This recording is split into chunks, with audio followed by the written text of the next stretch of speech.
तुमचा माल खराब होण्याच्या आधी तुम्ही त्याला डिहायड्रेट करून ठेवा। नमस्कार, मी Akshay Bamnote, founder director of solar basket.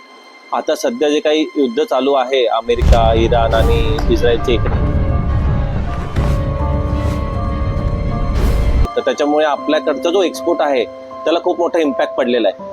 तर भरपूर वेळेस आता जो काही कांद्याचं म्हणू शकतो किंवा केळीचं पण म्हणू शकतो आपण, त्याच्यावरती इम्पॅक्ट पडला। अशा भरपूर गोष्टी आहेत की ज्या पेरिशेबल आयटम्स आहेत आपले, फ्रुट्स, व्हेजिटेबल्स, ह्याच्यावरती खूप मोठ्या प्रमाणात त्यांचं एक्सपोर्ट थांबलेलं आहे। तर आता हे जे कोण एक्सपोर्ट आहेत त्यांच्यासाठी माझी अशी विनंती की तुमचा माल खराब होण्याच्या आधी, कारण हे पेरिशेबल आहेत, तर हे खराब होण्याच्या आधी तुम्ही तुमच्याकडे हा एक आपल्याकडे ऑप्शन असा तयार होऊ शकतो की तुम्ही त्याला डिहायड्रेट करून ठेवा।